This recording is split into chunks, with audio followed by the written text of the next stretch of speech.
Nós estamos finalizando, né? Os irmãos estão finalizando o livro de Daniel. E todos nós sabemos que este livro é chamado de o Apocalipse do Velho Testamento. Todas as profecias concernentes àquela época de Daniel, passando por períodos após Daniel, chegando até a igreja, chegando até nós e também apontando para os finais dos tempos. Aqui nós temos essas revelações no Velho Testamento. Amém? Amém. Mas que estão conectadas no Novo Testamento. Todos nós passamos aqui sabendo, né, através das ministrações que foram feitas, o começo lá de Daniel, quando Daniel é levado cativo por volta do ano 605 aproximadamente. Depois vocês passaram, né, pelo relato, melhor, do sonho da estátua, que está no capítulo 2. Depois a fornalha ardente, que está no capítulo 3. Capítulo 4, a loucura de Nabucodonosor. Capítulo 7, a visão dos animais. Capítulo 8, visão do carneiro e do bode. A queda da Babilônia, a mão da parede. Vocês, né, sabem o que eu estou falando, pois vieram acompanhando tudo isso. A profecia das 70 semanas, no capítulo 9. Daniel na cova dos leões. E a visão final do tempo do fim, juízo, que vai do 10 até o 12. Praticamente o 12 é uma finalização que começa ali de uma visão, de uma outra visão que Daniel teve a partir do capítulo 10. Amém? Amém. Muito bem, meus amados irmãos. Eu quero discorrer um pouco em todo o capítulo, porém depois eu vou me voltar para o versículo 1. O versículo 1, ele tem algo muito importante para nós como igreja. Amém? Amém. Porque toda a configuração das revelações para o profeta Daniel concerne que diz respeito ao povo de Israel. E a igreja está aqui no meio de Daniel. Não está de forma muito clara ainda. Nós vamos perceber isso com as conexões dos versículos lá no Novo Testamento. Então, eu quero falar sobre o que está ali em Daniel, mas depois eu quero me voltar para o versículo 1, que está falando para nós como igreja e, de certa forma, falando sobre a grande tribulação. Amém? Amém. Então vamos lá. No versículo 1, como foi lido aqui, fala de Miguel, um anjo. Esse anjo é apontado como um anjo que luta por esta nação Israel. E nesse tempo, aqui diz que é um tempo onde esse anjo virá para assistir a Israel, a mandado de Deus. E esse anjo, ele virá para um tempo chamado de tempo de angústia, que é onde nós vamos voltar a falar sobre isso depois. E esse tempo de angústia, ele aponta para os finais dos tempos. Esse tempo de angústia é chamado na Bíblia de muitos nomes, porque é uma época em que Deus colocará o seu juízo sobre a humanidade. É chamado de tempo da ira, tempo de angústia, de dores, é chamado de tribulação. Enfim, tem vários nomes voltados para esse tempo. E aí, no versículo diz: mas naquele tempo livrar-se-á o teu povo, todo aquele que for achado escrito no livro da vida. Então, eu separei aqui Mateus capítulo 24, versículo 21, onde Jesus fala desse tempo de angústia, que diz assim, Mateus 24, 21, porque haverá então grande aflição. Fale comigo assim, grande aflição. Então, é um tempo terrível, né? Tempo de angústia, grande aflição. Como nunca houve desde o princípio até agora, e nem tampouco há de haver. Esse vai ser um tempo tão terrível que nunca houve, disse Jesus, e nunca há de haver no futuro. Mas não se preocupe, nós vamos ver que o Senhor vai nos livrar desse tempo. Glória seja dada ao nome do Senhor Jesus. Então, em Apocalipse, capítulo 3, versículo 10, já traz uma resposta para nós como igreja, que diz assim, ó: como guardastes a palavra da minha paciência, eu te guardarei da hora da tentação, ou algumas traduções dizem da provação, né? Eu te guardarei da hora da tentação que há de vir sobre o mundo para tentar os que habitam na terra. Então, é chamado também de hora da tentação. Dia da vingança do Senhor.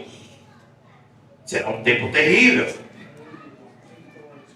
No versículo 2, diz assim: muitos dos que dormem no pó da terra ressuscitarão, uns para a vida eterna e outros para a vergonha e desprezo eterno. Aqui, Daniel já tem uma revelação apontando para o juízo final.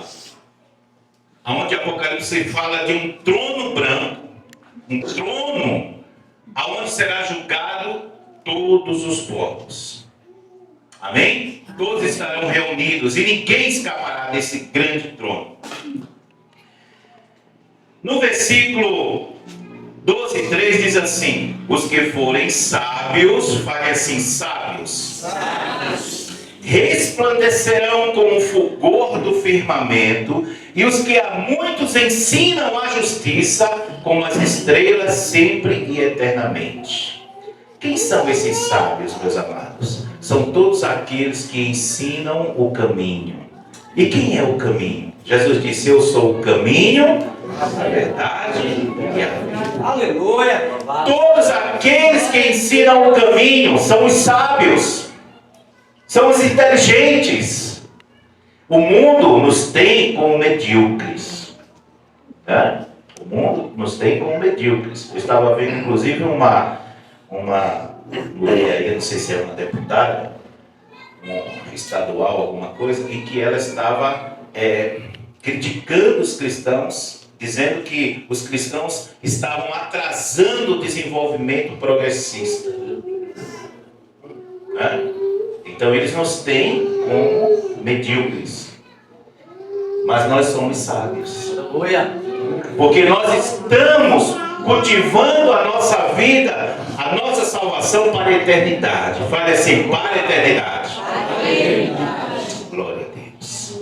Aleluia. Meus amados, olha o que diz Provérbios 11:30 na parte B. Diz assim: o fruto do justo é a árvore da vida, e o que ganha almas, sábio é. O cristão, ele é sábio porque ele resolveu abandonar o pecado, o mundo, amém? Para seguir a Jesus. Ele é sábio porque ele agora, seguindo a Jesus, ele quer também que outras pessoas que não conhecem o Salvador também venham para a salvação. Aleluia. Então esta capacidade que Deus nos dá é o que nos faz sábio. E a Bíblia diz o que a respeito desses sábios? Que eles vão resplandecer como o fulgor do firmamento.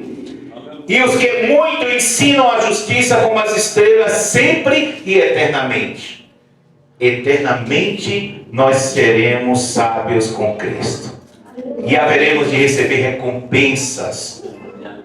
Não se preocupe se hoje você se sente discriminado.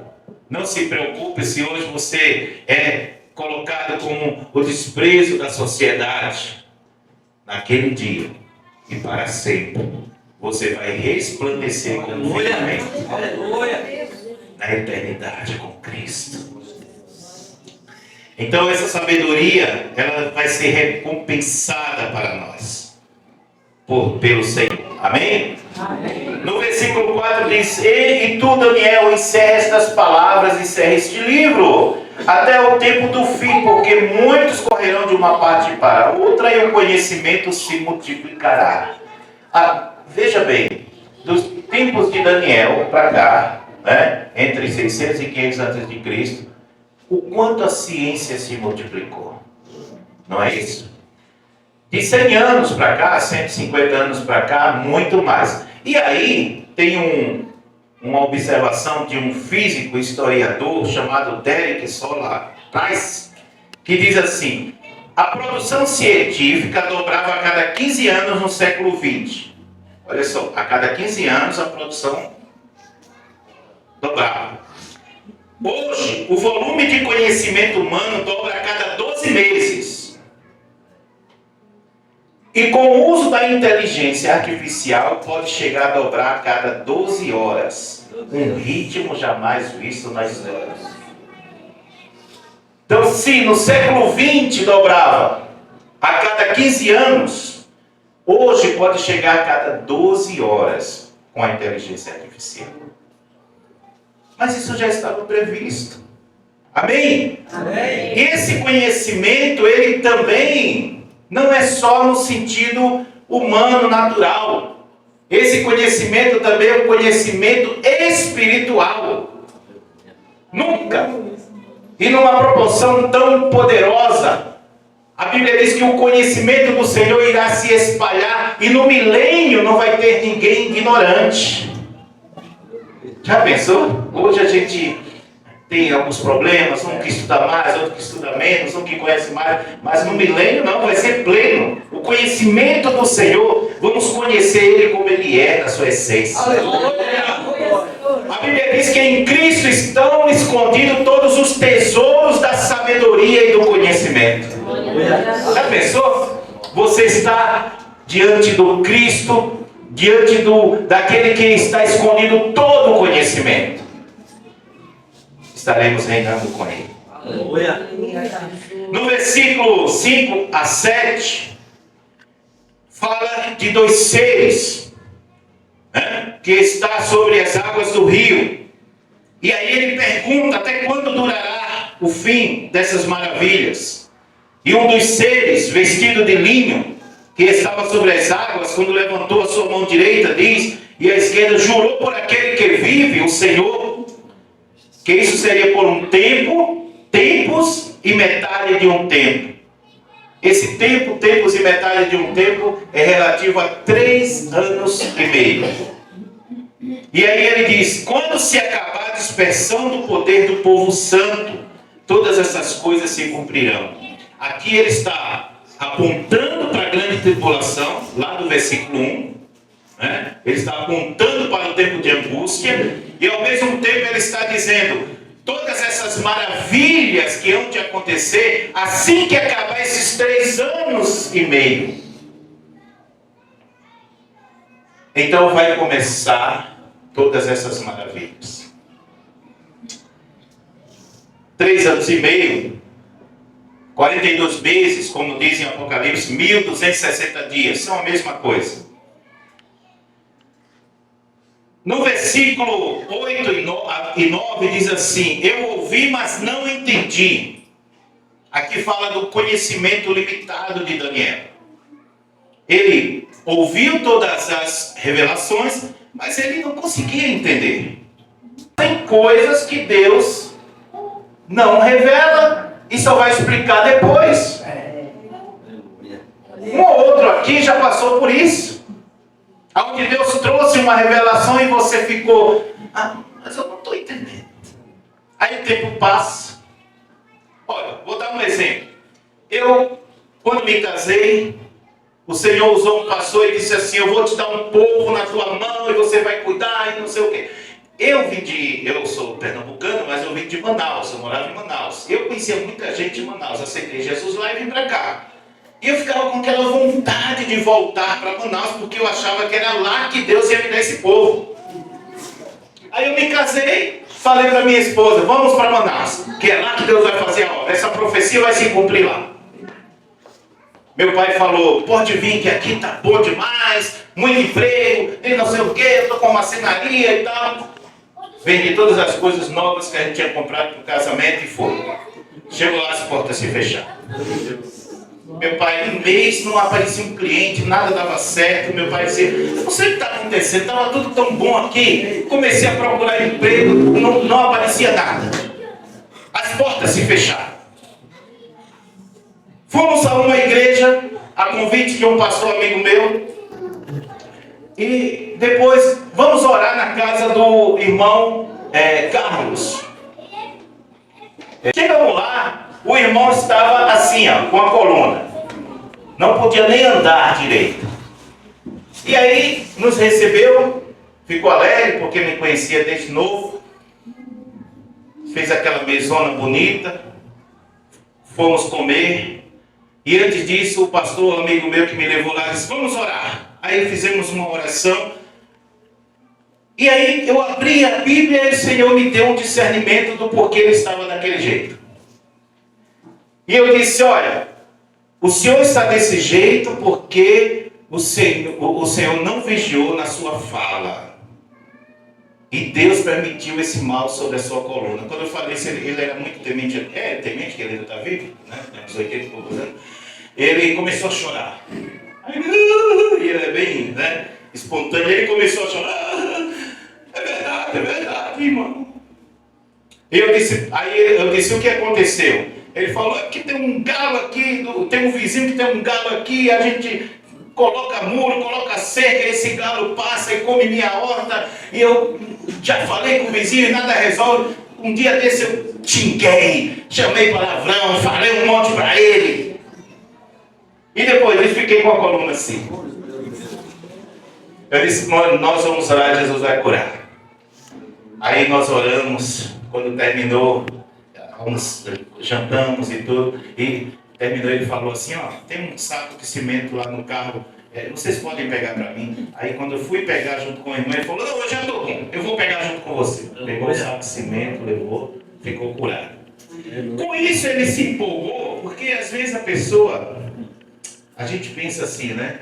Ah, Deus usou o irmão, então é só o irmão, né? Não, Deus usa o corpo, a igreja, né? Aí ele se empolgou, me levou para a casa de uma mulher, uma irmã, que ela era esposa de um tenente-capitão do exército. Eu vi que ele estava levando para que talvez Deus me usasse para falar com ela. Mas era o contrário, era Deus que queria falar comigo através dela. E aí quando eu fui chegando naquelas casas de exército, que o pessoal mora, né, que só mora o pessoal do exército, quando eu fui chegando naquela casa, na porta da casa dela, ele entrou, que ele tinha intimidade, eu fiquei na porta, e ela lá na cozinha, ela olhou para mim, quem é esse irmão? Aí falou, esse irmão é um irmão abençoado por Deus, não sei o que, fez aquela apresentação, e eu esperando ela mandar eu entrar. Ela lá na cozinha, ela disse, da onde você veio, se prepare que você vai voltar. Seu lugar não é aqui. Aí eu pensei, não tem um centavo para voltar. Aí ela falou de lá, Deus, né? Usando a boca dela. Falou assim, você está pensando como vai voltar, mas eu sou o Deus que provê todas as coisas. E aí Deus proveu. Usou um primo meu que estava aqui. Vem pra cá, Jéssica. Não sei o que você foi fazer aí. Aqui tem serviço sobrando, tem trabalho, tem tudo. E eu voltei, né? E Deus, aquele povo que prometeu foi aqui. Aleluia. Tem coisas que Deus não explica na hora, irmãos. É verdade. E aqui no caso de Daniel não foi diferente. Deus estava dizendo, Daniel, acabou, fique em paz. Muita coisa eu te expliquei, muitas coisas eu mostrei para você, mas isso aqui vai ficar para o tempo do fim. Nesse tempo do fim, os sábios vão entender. Amém? Amém. Então tem coisas que Deus revela, mas tem coisas que Ele reserva para o futuro. Está além da nossa compreensão. Mas, continuando, como tempo passa rápido, né, meus irmãos? Os tempos, Daniel 12, o versículo 11 e 12 diz: e desde o tempo em que o sacrifício contínuo for tirado e posto a abominação desoladora, haverá 1290 dias. Bem-aventurados que esperam e chegam aos 1335 dias. Olha só, esses números de 1200, 1300 e etc. Eu falei de 3 anos e meio. Tempos e metade de tempo. É isso? Então veja bem. Isso se refere, eu vou voltar agora para o versículo 1. Isso se refere para o tempo da angústia. Quando eu estive aqui falando sobre Daniel 7, foi isso? Daniel 7, né? Eu falei sobre a grande tribulação pouco. Então, novamente vamos voltar para a grande tribulação. Nesse tempo de angústia, nós lemos em Apocalipse que a igreja não estará nesse período. Alguns por aí, na internet, alguns teólogos por aí defendem que a igreja vai passar. Mas o que eles não querem considerar, porque eles não são leigos, é que Jesus diz que nesse tempo nunca houve e nunca haverá. Porque o argumento deles é que o crente, a igreja sempre passou por tribulação. E é verdade. Mas esse período é um período diferente. E é um período tão terrível que a Bíblia diz, o próprio Jesus disse, se não fosse abreviar desses dias, nenhuma alma se salvaria. Vai ser algo terrível que vai acontecer. Então, por que diz aqui que aquele que ficar 1290 e o que espera chega a 1335 dias? Porque quem passar por esse período onde catástrofes, olha, pensa só, quando você lê Apocalipse, as 7 taças, trombetas e etc., você vai ver que uma terça parte do meio ambiente, as árvores, rios, peixes, animais e etc., uma terça parte da terra vai ser destruída. Vai ser destruída, meu irmão. Amém? Amém. Vai ser tempo terrível. A Bíblia diz que vai cair pedras do céu de 45 quilos. Meu Deus. O anticristo, nesse período, ele vai enganar as nações durante 3 anos e meio. Só que ele não vai conseguir continuar enganando. Aí Jesus disse, quando vos disserem a paz e segurança, lhes sobrevirá repentina destruição. Então, nesse período, quando o anticristo enganar as nações, entendam, ele não vai conseguir por muito tempo, porque aquele que anda na mentira não tem como se sustentar por muito tempo. Meu Deus. Por isso que o crente tem que andar na verdade. Porque se ele anda na mentira, ele vai enganar por um tempo, mas vai chegar um período. Eu estava lendo uma matéria de uma igreja que fechou em algum lugar por aí, porque o pastor estava enganando, estava em adultério, mentindo para a igreja. Não tem como o engano prevalecer no meio do povo de Deus. E nesse período, o anticristo vai se revelar, sabe como? Ele vai cair numa falha muito grande. Ele vai querer se sentar no trono de Deus. E ele vai querer que as pessoas, os povos, reconheçam ele como o Messias, como Cristo, como Deus. E aí, Israel vai dizer, opa, tem alguma coisa errada. Tem alguma coisa errada com esse cara aí, porque ele vai profanar o lugar santo. A Bíblia diz. E quando Israel perceber isso, vai se rebelar contra ele. E vai começar todo um período de vingança, de destruição, porque é o castigo de Deus sobre a terra. Deus haverá de castigar um povo rebelde e desobediente que não se submete a ele. Meus amados irmãos, e nós aonde estaremos? A Bíblia diz que nós estaremos com Cristo, porque Ele já veio arrebatar a sua igreja. Louvado seja Deus. Por isso que nós lemos Apocalipse que diz: eu te livrarei da hora da tentação que há de vir sobre a terra. O Senhor há de livrar o seu povo. Aleluia. O Senhor sempre livrou o seu povo. Aleluia. Louvado seja Deus está Deus. trabalhando, meus irmãos. Deus fiel. Aleluia. Então, no versículo 13, diz assim: tu, porém, vai até ao fim, porque repousarás e estarás em teu quinhão no fim dos dias. Quer dizer, você receberá a tua herança. Permanece. Ser fiel até a morte, dar-te-ei a coroa da... Ser fiel até a morte. Ser fiel até a morte. Oh Deus amado.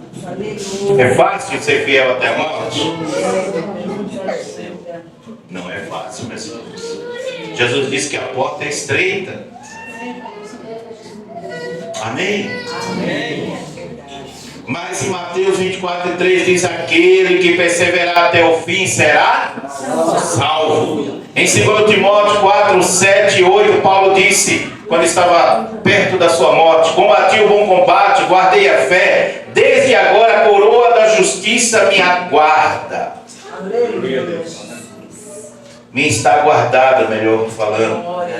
Amém? Amém. Hebreus 10:36 diz: porque necessitais de paciência, para que depois de haveres feito a vontade de Deus, possais alcançar a promessa. Aleluia.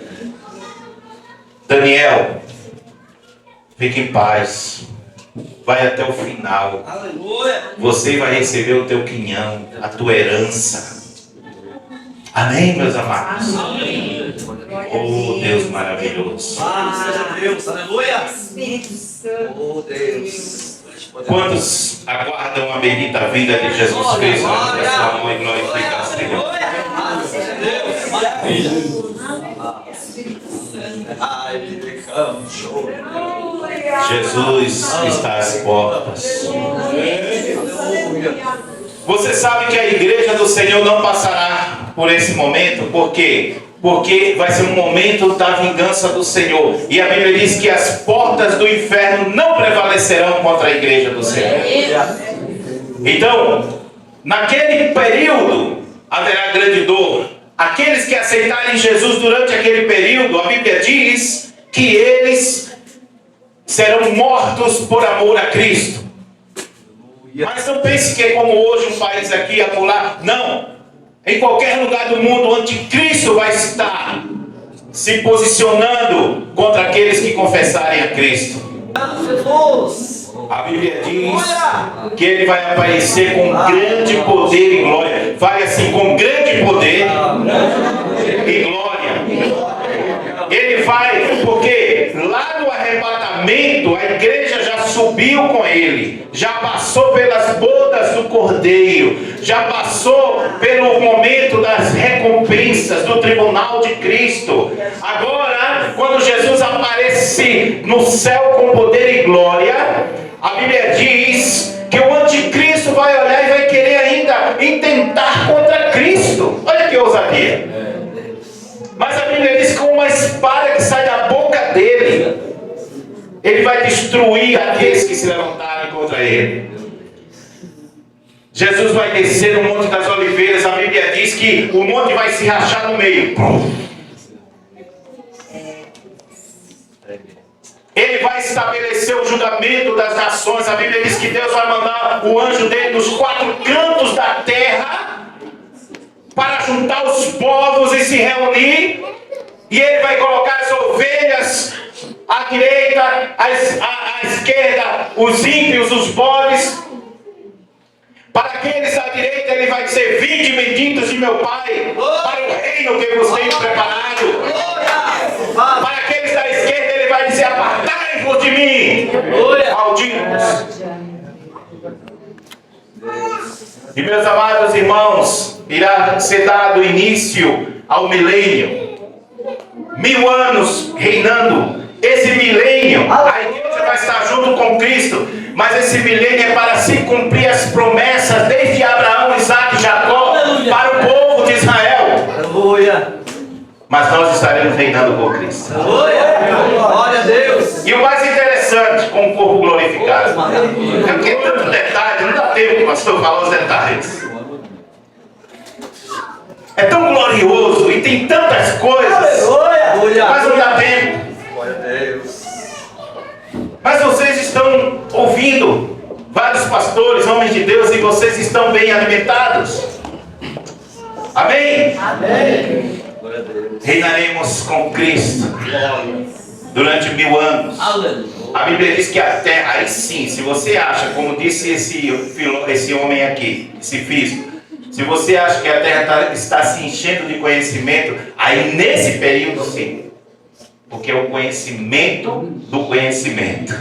É o conhecimento de Cristo, Todo-Poderoso. Aleluia. Glória a Deus. Oh, meu Deus.